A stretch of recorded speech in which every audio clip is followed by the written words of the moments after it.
She wanted to seem perfect, until she spilled juice on the stepdaughter in a wheelchair. "Mum, don't throw it on me." The father arrives, and the silence that follows is the beginning of the most unexpected turn in the house. The first sound wasn't thunder, but the crack of glass against the solid white oak of the dining table. The sharp, short noise cut through the morning silence like a knife, making the aroma of buttered toast and freshly squeezed orange juice freeze in the air. The juice, a vibrant, sun-bright orange, streamed like a thick ribbon through little Laura's fine blonde hair, ran down her warm cheeks flushed with shame, and finally pooled on the blue velvet cushion of her wheelchair. The kitchen, a sanctuary of white and order, with its lacquered cabinets and marble countertops that reflected the soft morning light, was suspended in a silence that hurt more than any scream. Beatrice, the stepmother, impeccable in her beige linen dress, with a smile that seemed carved for a luxury storefront, uttered the phrase that broke the spell and poisoned the air: "Learn not to be wasteful." Each word was delivered with a terrifying calm, a cruel precision aimed at the 5-year-old's heart. In the doorway, having just returned from a meeting that could redefine a portion of his vast fortune, stood Richard. He saw the entire scene, his body frozen, his hand still midway through the gesture of loosening his silk tie. The weight of the morning, spent discussing the future of his stocks and the profitability of a new capital investment, vanished, replaced by an ice that crept up his spine. He didn't shout. He didn't move a muscle in his face, trained to hide emotions in boardrooms where any hesitation could cost a fortune. Only his eyes, a deep brown, darkened. Beatrice saw him, and her smile faltered for a fraction of a second before reassembling itself into a mask of manufactured concern. "Darling, it was a small accident. Laura needs to learn to be more careful." Richard ignored her. His steps were slow and deliberate as he crossed the porcelain tile floor. He took a soft, immaculate yellow towel from the hook beside the sink and knelt, folding his expensive suit until he was at eye level with his daughter. With a gentleness that stood in brutal contrast to the preceding scene, he began to wipe Laura's face, her hair, her neck. The little girl wasn't crying, she just trembled, her large blue eyes fixed on her father's face, searching for an answer, a safe harbor. He dried every drop, his touch gentle, his large, firm hands, the same ones that signed multi-million-dollar contracts, now dedicated to undoing a small and immense cruelty. When he finished, he tucked a strand of hair behind her ear and only then raised his gaze to his wife. The silence in the kitchen was dense, heavy, laden with everything left unsaid. His look held no anger, but something far worse, a cold clarity, a silent promise. In that moment, in the perfectly curated kitchen of their mansion, a storm had begun. The kind that isn't posted on social media, that isn't discussed at business dinners, but that has the power to shake the foundations of a life built on appearances. The war had not yet been declared with words, but the first battle had just been fought.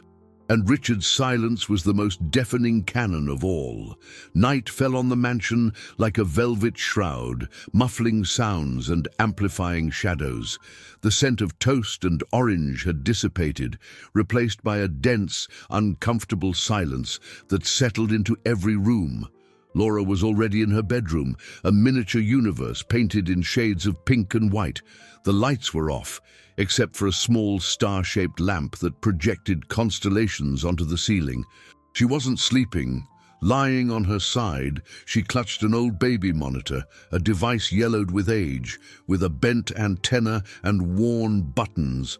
It had been a gift from her mother, one of the few objects that held the memory of a time before the silence and the chair.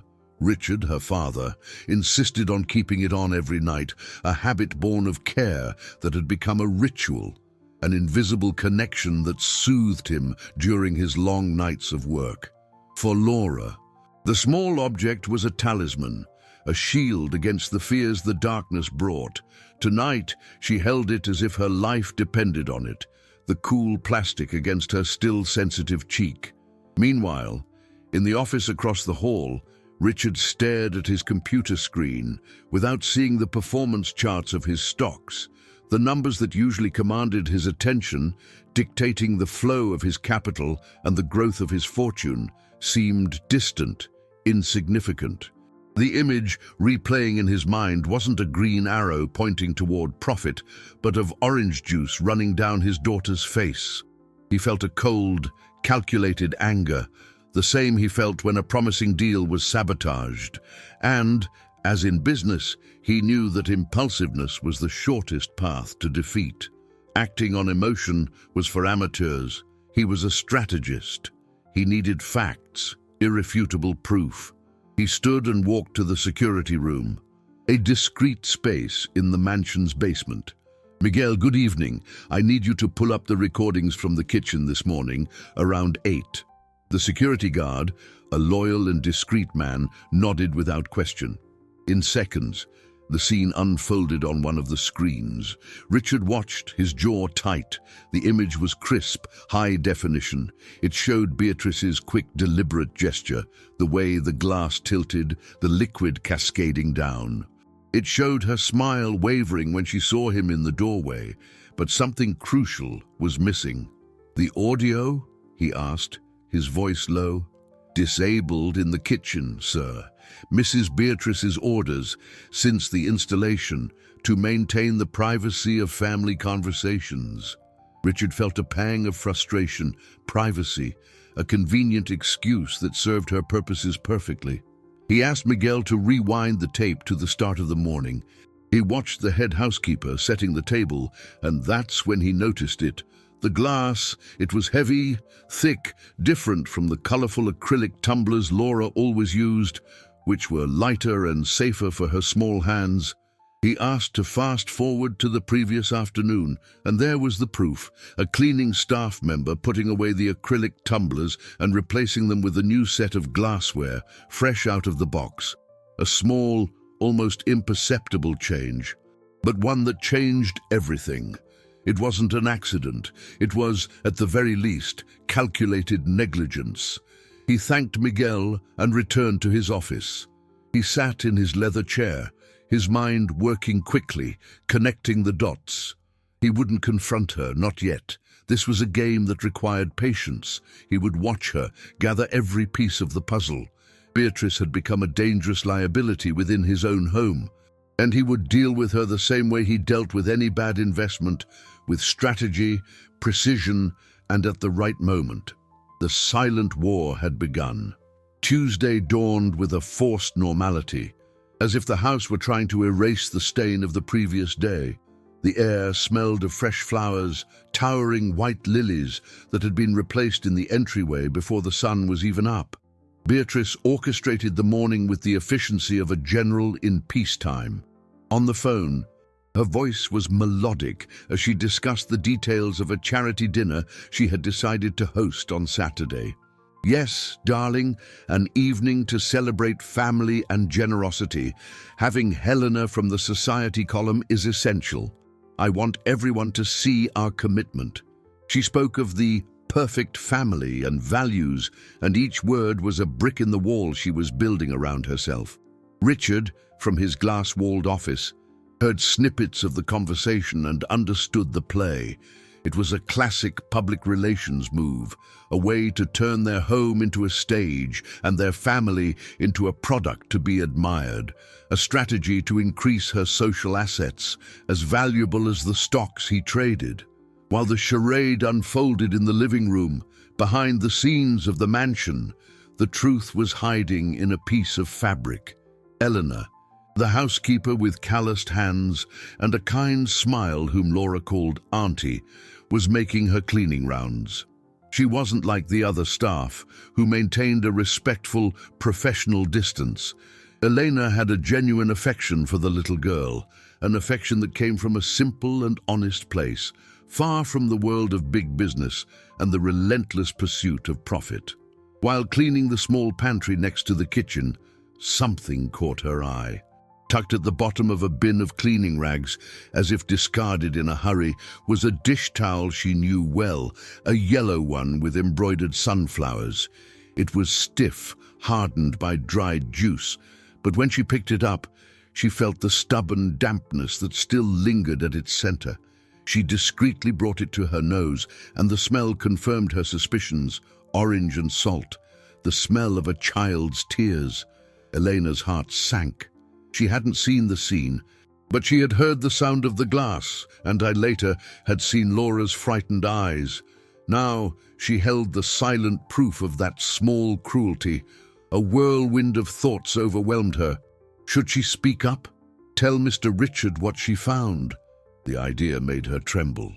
She was just a housekeeper, her word against her employers, an influential woman, married to a man whose fortune was front-page news. If she spoke, she could lose her job in the blink of an eye, the job that paid her rent and her mother's medicine. Silence, on the other hand, felt like a betrayal of that fragile little girl who sometimes held her hand with a strength that belied her small body. Later, while dusting the furniture in the hallway, Beatrice passed by, pausing for a moment. "Elena, the house is impeccable, as always. I value people who understand their place and do their work without any fuss. That's why you're so valuable to us." The compliment sounded like a warning, a subtle reminder of the unwritten rules of the house. Loyalty was expected, silence was golden. Elena just lowered her head and murmured, "Thank you, Mom." The cloth, now folded and hidden in her apron pocket, felt like it weighed a ton. The choice was clear and impossible: the security of her livelihood or the defense of a helpless child. The weight of that decision was suffocating, and she knew that whichever path she chose, the price would be high. Tuesday afternoon brought a presence that changed the atmosphere of the house. Anna, the physical therapist. She didn't arrive in a luxury car, but she brought a different kind of wealth, that of patience and encouragement. She brought the scent of hand sanitizer and hope, and her movements were always gentle yet firm. For Laura, the physical therapy session was the hardest and, at the same time, the best part of her day.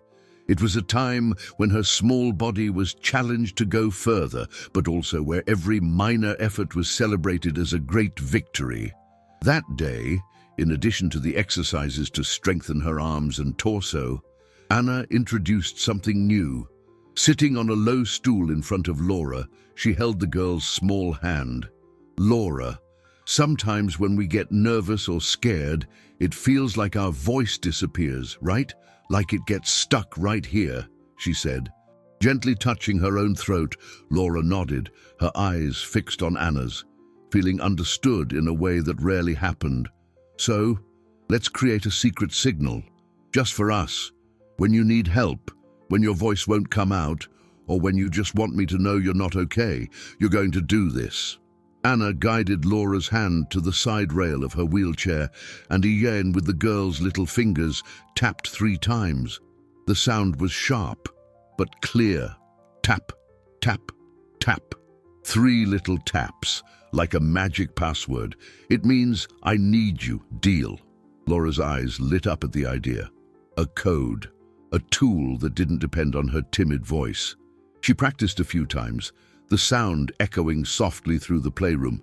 It was a small sound, but to her, it was the sound of power.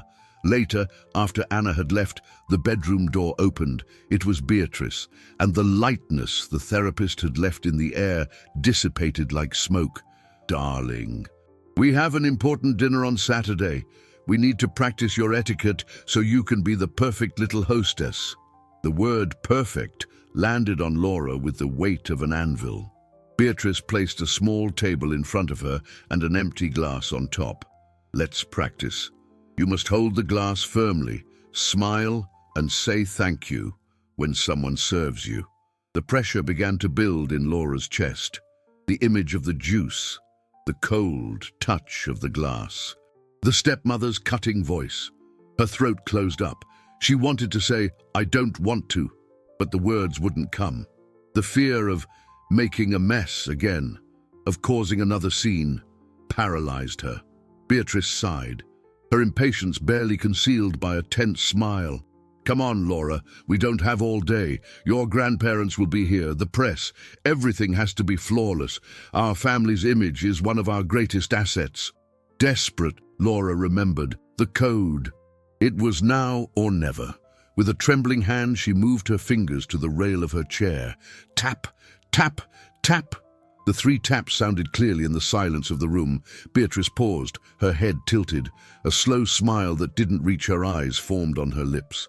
What a cute little game, darling, but now is not the time for making noise. And with a disconcerting casualness, she turned, walked to the door, and closed it, leaving Laura alone with the empty glass and the sound of her plea for help fading into the air.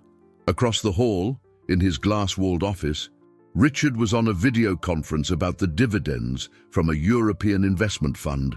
He glanced up for a moment, his mind still on the numbers.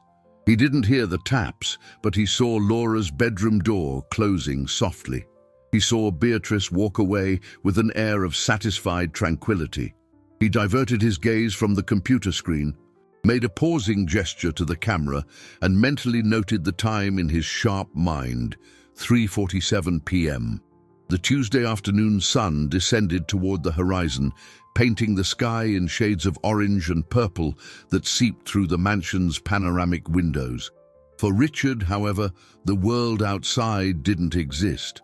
He was immersed in the bluish glow of his computer screen, but his mind was stuck on a single number, 3:47 p.m., the time he'd seen Beatrice close Laura's bedroom door.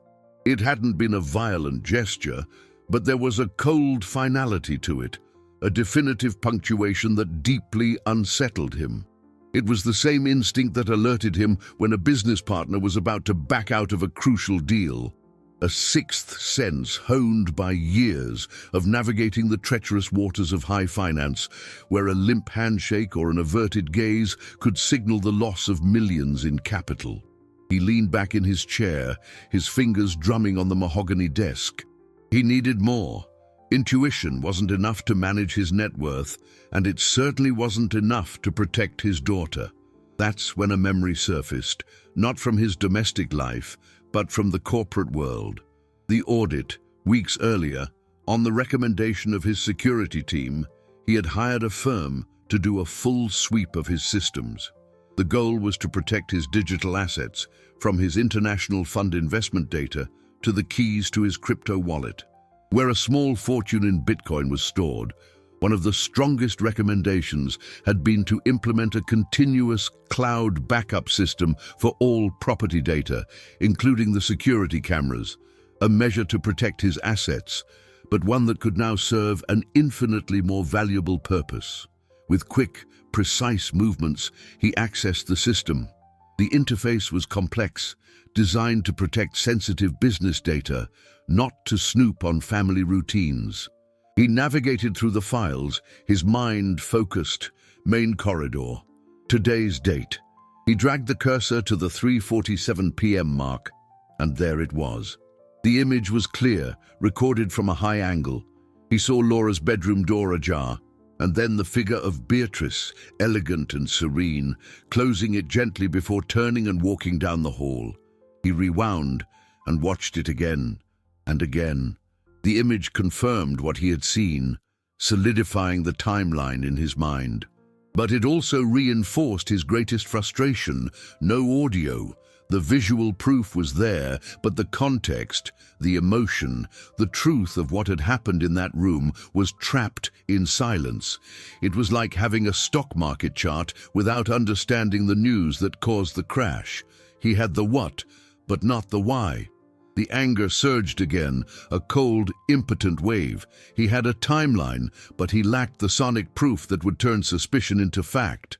Then, amidst the frustration, another image appeared in his mind, the small baby monitor in Laura's room, an almost obsolete device, a relic from another era. He had always seen it as a symbol, a habit. But what if it was more? The device didn't record video, but its sole function was to capture and transmit sound. He didn't know if it had any recording capability, however primitive. It was a long shot, a low-return bet. But at the moment, It was the only investment he was interested in exploring. He stood up, his eyes fixed on the office door, in the direction of his daughter's room. That small, yellowed piece of plastic, forgotten amidst so much luxury and technology, could be the key. The silence that tormented him had to be broken, and perhaps the answer was hidden in the most unlikely of tools. Wednesday arrived grey and damp, a fine drizzle drumming against the mansion's window panes and turning the lush garden into a painting of somber hues. The house seemed to have absorbed the weather's melancholy. The light was dim. The reflections on the polished hardwood floors were long and distorted, and the smell of cleaning products hung in the air, sharp and antiseptic, as if trying to purify more than just dirt. Elena, the housekeeper, felt the weight of that atmosphere on her shoulders. The yellow dish towel, washed and dried, was now tucked away in her bag, but the memory of its rough touch and the scent of a child's tears haunted her. Every time she passed Beatrice in the hall, she received a polished smile that made her feel like an insect under a microscope. The phrase, "people who do their work without any fuss," echoed in her mind, a veiled threat wrapped in silk. She knew she was at a dangerous crossroads. Fear paralyzed her. But the image of Laura's frightened face compelled her to act. All morning, she rehearsed what she would say, how she would approach the most powerful man she had ever known. The opportunity came unexpectedly. Richard stepped out of his office to get coffee from the kitchen, a rare moment when he was alone and accessible. Elena took a deep breath, her heart hammering against her ribs. It was now or never. She intercepted him in the hallway, her hands twisting her apron. "Mr. Richard, excuse me, may I have a word?" He stopped, surprised. It was unusual for an employee to approach him so directly. He looked at her, and something in the woman's distressed expression captured his attention. "Of course. Elena, what is it?" Her voice trembling, she told him. Not what she saw, but what she found. She pulled the clean dish towel from her pocket and held it out. "I found this, sir, in the laundry basket, hidden. It was stiff with orange juice, and it smelled like crying." She didn't dare look him in the eye, focusing on a random spot on the wall behind him. She described the chill she felt in the air after the incident, the little girl's terrified look, the subtle shift in the house's atmosphere. She didn't accuse directly, but her words painted a clear and devastating picture. Richard listened to every word without interruption, his face an impassive mask. He took the towel. The simple, cheap fabric, looking incongruous in hands accustomed to closing deals involving astronomical sums. He understood the risk this woman was taking. She was handing him not just a piece of cloth, but her trust and, possibly, her livelihood. "Thank you, Elena. I appreciate your courage and your concern for Laura." He promised nothing, offered no guarantees. He knew any impulsive action on his part could get her fired before he could intervene. Beatrice was a master of swift, efficient maneuvers to eliminate what she considered a problem. The truth now had a witness, but that witness was in an extremely vulnerable position. Her loyalty could cost her everything. After Elena left, Richard returned to the security room in the basement. "Miguel," he said, with a calm that belied the urgency in his chest, "from now on, no one, absolutely no one, deletes any backup from any camera without my personal password. That includes Mrs. Beatrice. Am I clear?" "Crystal, sir," the guard replied, sensing the gravity in his boss's tone. Richard was establishing a new rule in the universe of that house. The glass walls and camera lenses had become his battlefield, and he was ensuring that no piece of evidence, however small, could be destroyed. The silent war had gained a new soldier, and he would do everything to protect her. Wednesday night deepened the mansion's silence, transforming it from an absence of sound into a palpable or oppressive presence. Richard was in his office, the only light coming from the glow of 3 monitors displaying the closing of the New York Stock Exchange. Red and green numbers danced before his eyes, representing the ebb and flow of a fortune he could barely quantify. He had spent the day in a state of contained fury, a cold energy that made him more focused than ever on his business, closing an investment deal that would increase his net worth by several $1,000,000. But the profit brought him no satisfaction. It was an empty consolation, a useless distraction from the real problem eating away at him. He felt like a king ruling a vast and prosperous empire, yet utterly powerless within the walls of his own castle. The truth was there, within his grasp, but he couldn't seize it. The camera had shown the act. The housekeeper had brought proof of the tears, but the final piece was missing, the one that would connect everything undeniably. It was then that his gaze fell on the photograph of Laura on his desk, smiling, before the accident that put her in the chair. Next to the photo, a memory struck him like lightning: the baby monitor, the old, almost forgotten device, the longest of shots. Driven by an impulse that was part desperation and part instinct, he stood up. He walked silently down the dark hallway, each step muffled by the Persian rug. He entered Laura's room. The soft sound of the girl's breathing was the only noise. Moonlight filtered through the window, illuminating dust motes dancing in the air. The baby monitor was on the nightstand, its small green LED blinking like a solitary heart. With the care of a thief, he picked it up, the plastic warm from continuous operation. Back in his technological sanctuary, he placed the object on his desk. It looked like an anachronism, a museum piece next to his state-of-the-art computers. He turned it over and over. It was simple, almost a toy. But then, inside the battery compartment, something caught his attention. A tiny, almost invisible slot. Using the tip of a paperclip, he pressed it. A minuscule memory card popped out. Richard's heart pounded. It was an old, low-capacity card, the kind no one used anymore. He rummaged through his drawers, finding an old adapter. With hands that signed multi-million-dollar stock orders, he connected the small piece of plastic to his computer. A new drive appeared on the screen. There was only one file, an audio file.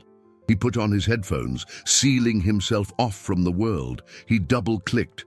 The initial sound was static, a low hiss, then distant noises from the kitchen, the clinking of silverware. The housekeeper's voice in the background. He was about to give up, to convince himself it was a dead end. And then he heard it. A choked sob, a muffled cry, the unmistakable sound of his daughter's suffering. And right after, Beatrice's voice, clear as crystal, sharp as broken glass. The words he had felt in his soul, but that now invaded his ears with brutal clarity. Learn not to be wasteful. Richard tore off the headphones. The silence of the office returned. But it was different. It was no longer a silence of uncertainty. It was the silence that precedes an avalanche. Suspicion had solidified into fact. Intuition had become proof. He was no longer a suspicious father. He was a man holding the weapon that had just been fired at his child. His wife's mask hadn't just cracked, it had disintegrated, and he now held the poisoned shards in his hands. The game had changed, and the storm that had begun with a look now had a name and a sound. Thursday dawned with a defiant sun, as if nature were trying to impose its joy on the tension thickening inside the mansion. Richard had been up all night, not reviewing stock charts or analyzing the profitability of his investment funds, but listening repeatedly to that small audio file. Each repetition was a self-inflicted torture. The sound of Laura's crying and the coldness in Beatrice's voice embedding themselves deeper into his conscience. He no longer felt explosive anger, but a glacial and dangerous calm. The discovery of the audio had changed everything. He now had the power, the irrefutable proof, but the question was no longer what happened, but what do I do now? The complexity of his situation was suffocating. To expose Beatrice impulsively would mean a scandal of epic proportions.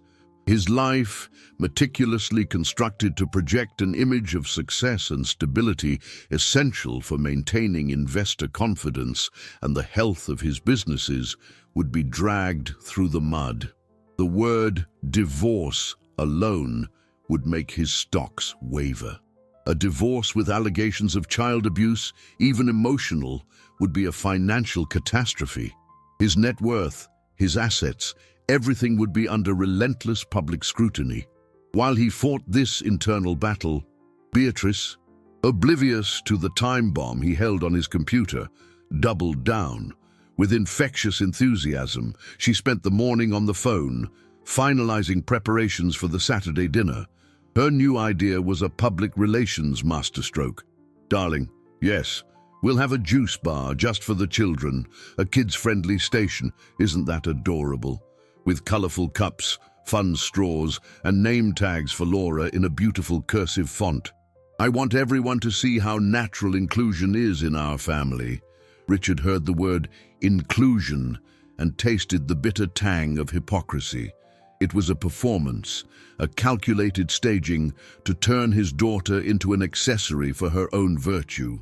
The PR consultant, contacted next, loved the idea, sending a memo to the guests that highlighted the welcoming family atmosphere and the couple's dedication to creating an inclusive and loving home. The news spread like wildfire. Early that afternoon, Richard received a call from his main business partner. "Richard, what perfect timing. I just spoke with Mr. Tanaka from the Japanese conglomerate. He was delighted with the note about the dinner, said he admires men who value family above all else. He confirmed he'll be there on Saturday and wants to use the occasion to officially announce our partnership.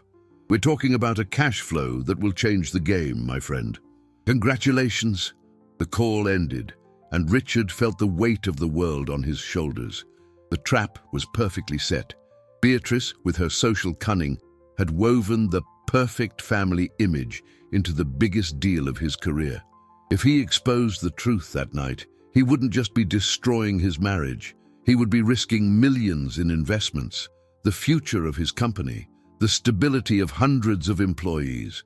Silence could secure his fortune, but would cost him his soul.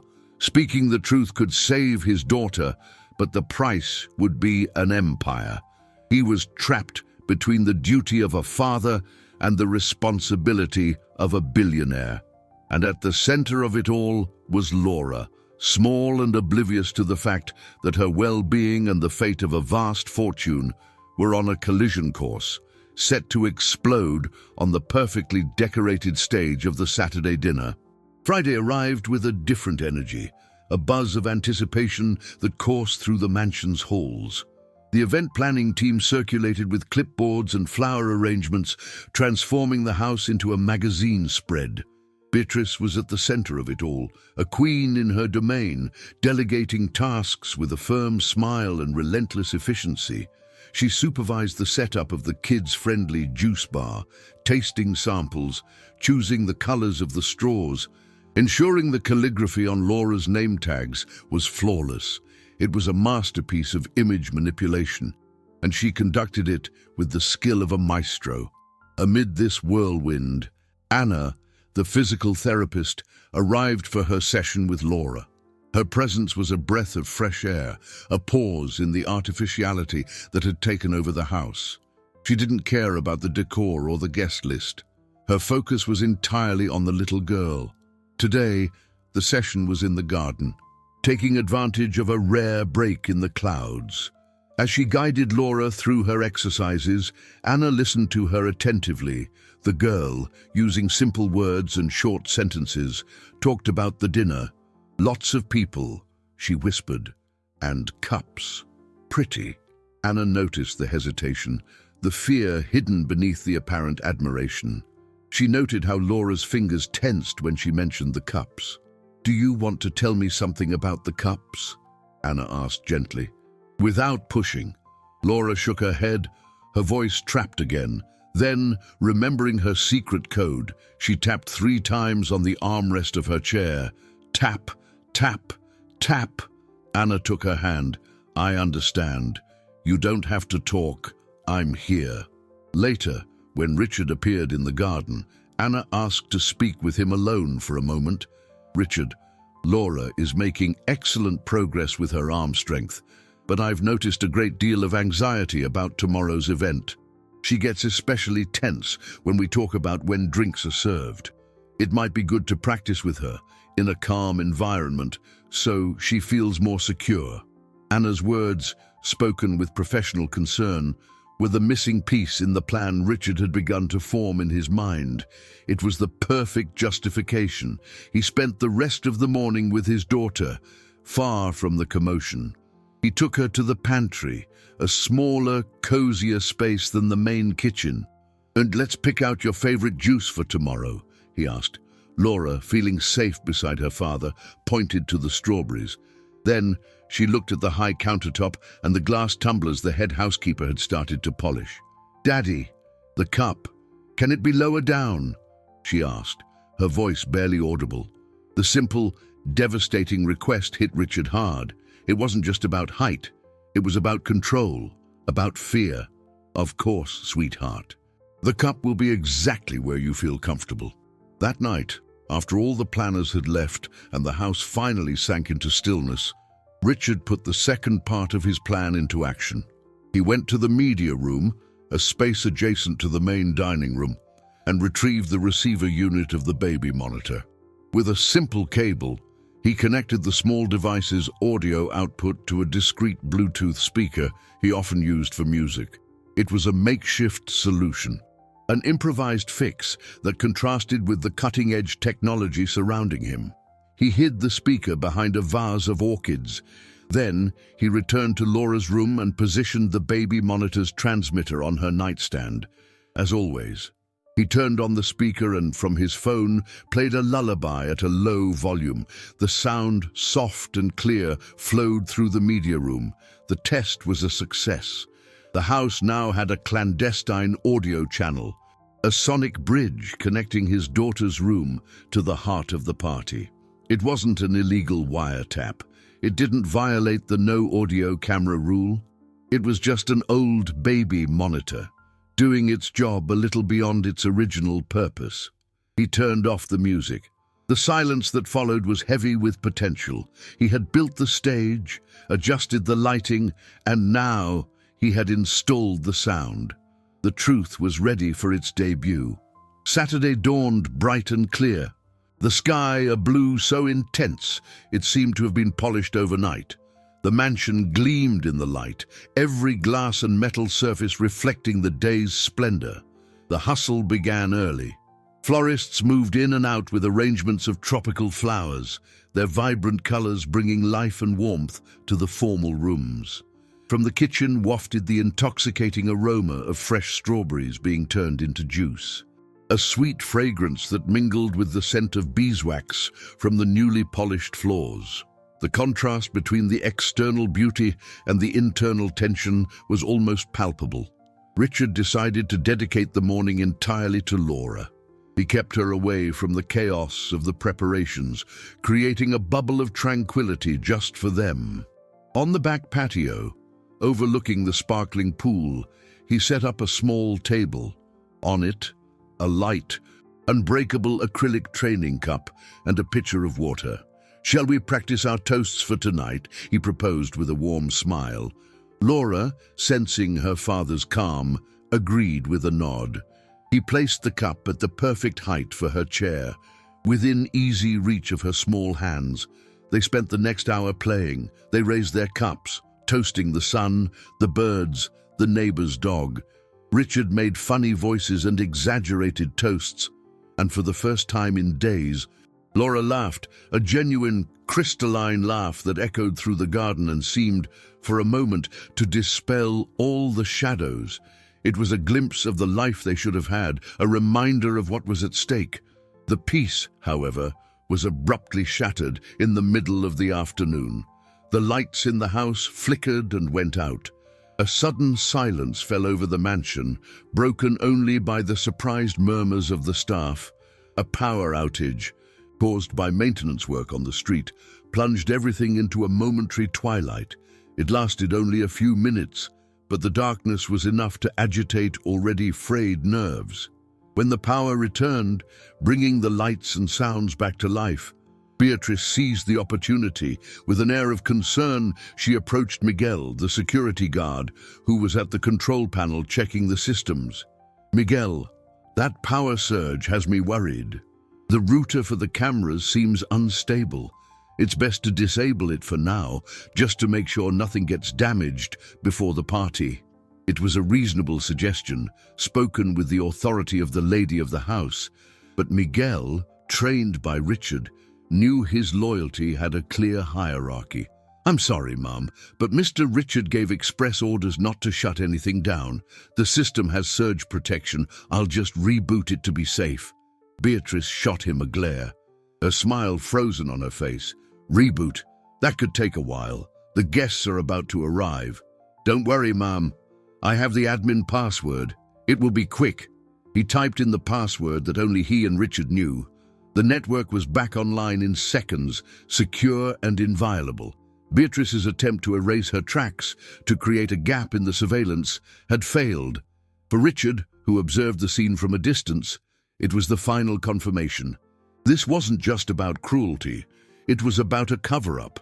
Her action was not that of a person who had made a mistake, but of someone who knew exactly what she was doing and would do anything to ensure no one else found out.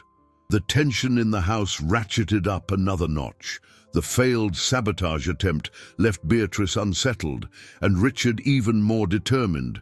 The night was approaching, and with it, the inevitable confrontation. The party was about to begin. But the celebration would be very different from what the guests imagined. The evening arrived, and with it, the mansion's final transformation. Soft lights emanated from the garden, creating a magical atmosphere. Inside, ambient music, a discreet bossa nova, floated through the air, mingling with the buzz of conversation and the clinking of crystal glasses. The guests, a parade of elegance and power, arrived in silent cars, bringing with them the scent of success and influence. They were bankers, investors, socialites, and, of course, the hostess's most anticipated guest, Helena, the society columnist whose single turn of phrase could build or destroy reputations. Beatrice was the personification of the perfect hostess. Dressed in a vibrant red, she floated through the room, distributing smiles, air kisses, and compliments on the decor. She paused beside Helena, her hand resting lightly on the journalist's shoulder.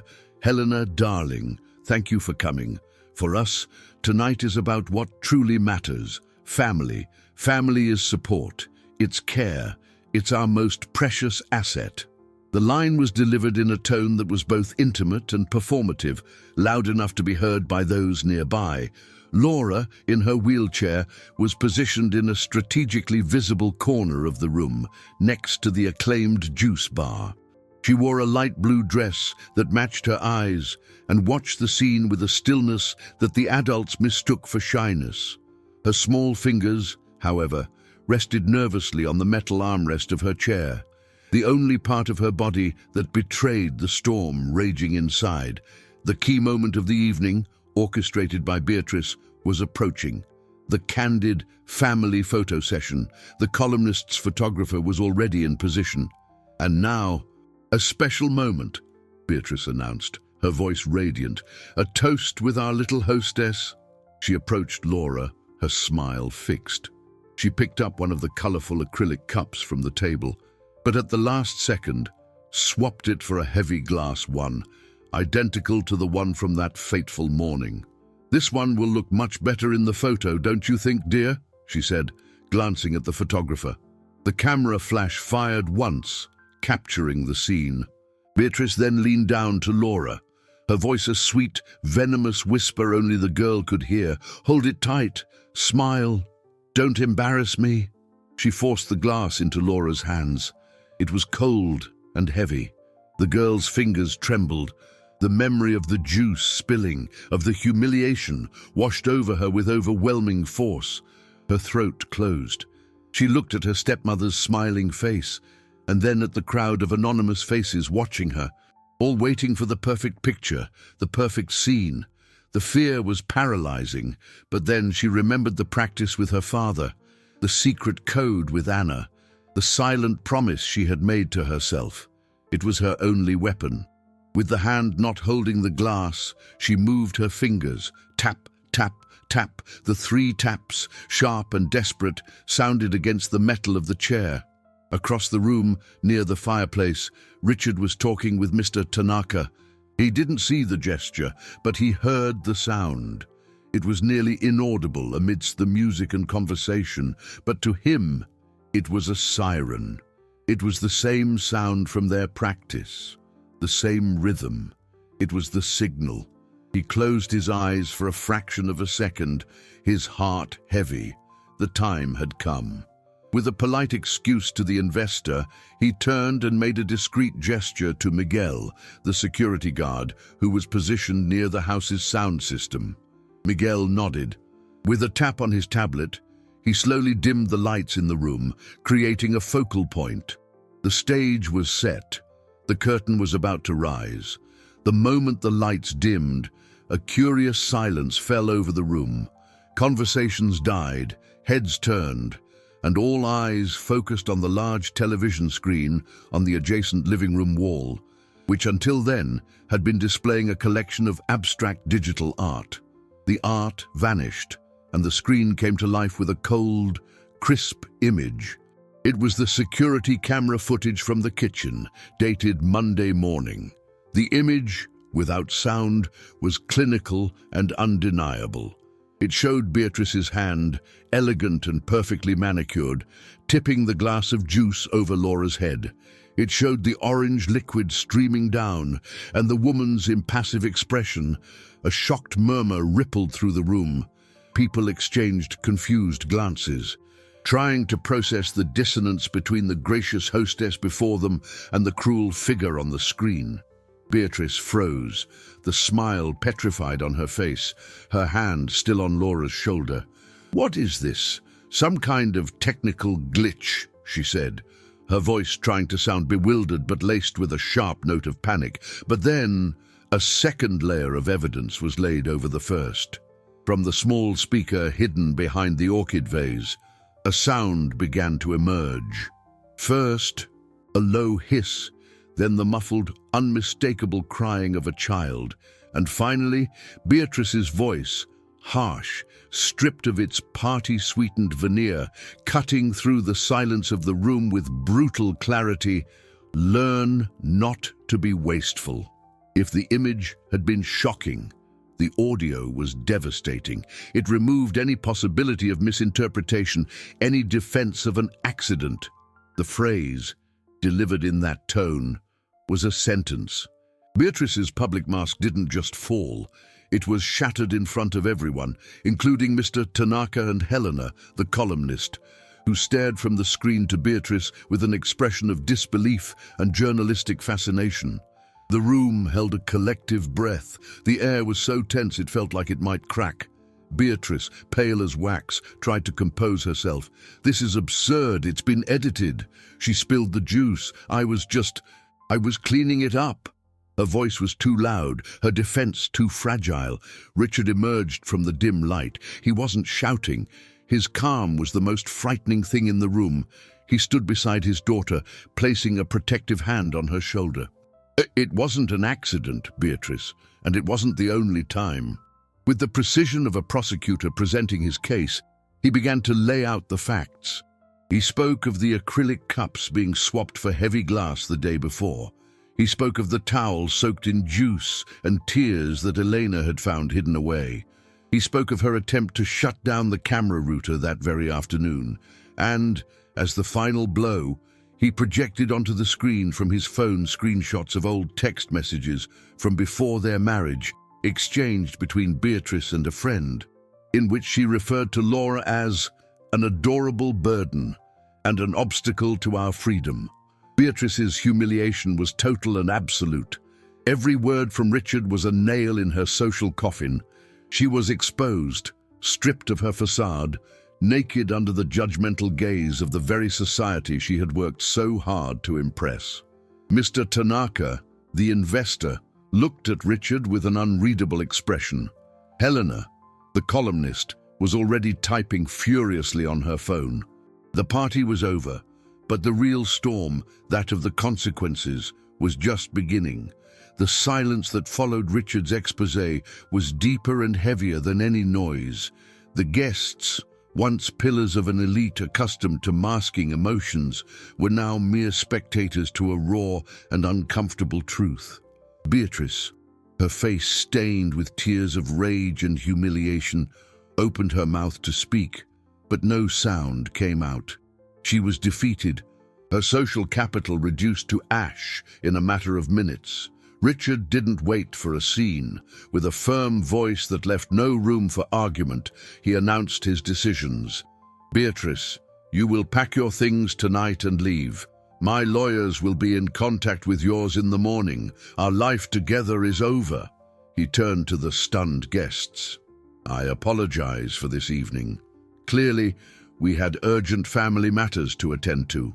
Then he knelt beside Laura, who was watching everything with wide eyes, the glass cup forgotten in her lap. He gently took the cup from her hands and set it aside. "And, most importantly," he continued, his voice softening now, "starting today, this house will be, first and foremost, a safe home for my daughter." He announced, without preamble, the start of a new care program for Laura. A caregiver specializing in child development would be hired. Her physical therapy sessions would be intensified, and the kitchen would be fully adapted, with lower countertops and safe utensils, so she could have both autonomy and security. Justice had arrived, at the last minute, but not without a cost. Mr. Tanaka approached Richard, his face serious. "Richard-san, I admire your courage. A man who protects his family is a man of honor. However, a scandal of this nature, it is unstable. The announcement of our partnership will have to be postponed. The market does not like uncertainty." Victory had a price, measured in millions of dollars and newspaper headlines. Helena, the columnist, also drew near, her phone still in hand. "Richard, this is a powerful story. I'm going to publish it. But don't worry, the angle will be of the father who chose truth over profit. It may affect your business in the short term, but in the long run, integrity is a valuable asset." It was a comfort, but still a confirmation that the coming months would be turbulent. The guests began to file out in silence, leaving behind the remnants of a party that never was. The last to leave was Beatrice, carrying a single suitcase, her face a mask of silent fury. As she passed Elena, the housekeeper, who was watching from the kitchen doorway, she hissed, "You're fired." Elena felt a chill, the fear that she had risked everything and lost. But the next morning, Sunday dawned with a new, clean light. Richard found her in the kitchen. "Elena, what Beatrice said last night holds no weight. I would like you to stay, not as a housekeeper, but as the head of household, with a salary increase and a formal contract. This house needs loyalty and kindness, and you've already proven you have both." Eleanor's eyes filled with tears, but this time they were of relief and gratitude. The house, once a stage for fear, was beginning to transform into a refuge. The first and most visible change was in the kitchen. Over the week, carpenters and designers worked to create an adapted environment. A section of the countertop was lowered, the cabinets were fitted with accessible sliding doors, and a new collection of colorful, unbreakable acrylic cups was arranged on a low shelf. That space, once a source of trauma, was starting to look like a place that could belong to Laura, too. The luxury and wealth were still there, in the high-end appliances and imported marble, but now they shared space with something infinitely more valuable: care. A week passed. The Sunday after the ruined party did not dawn with the sound of silver cutlery at a formal brunch, but with the soft melody of sunlight streaming through now wide-open windows. The mansion breathed differently. The silence that once served to muffle uncomfortable truths was now a silence of peace. of rest. The scent of exotic flowers and expensive wax had been replaced by the simple, comforting aroma of fresh coffee and the damp earth of the garden. Richard had discovered a new rhythm, the rhythm of cutting strawberries into small pieces, the rhythm of listening more than talking, the rhythm of understanding that the greatest asset he owned wasn't listed on the stock exchange or stored in a Bitcoin wallet. He had learned that the true assets in his life didn't yield quarterly dividends, but could be lost in a single moment of neglect.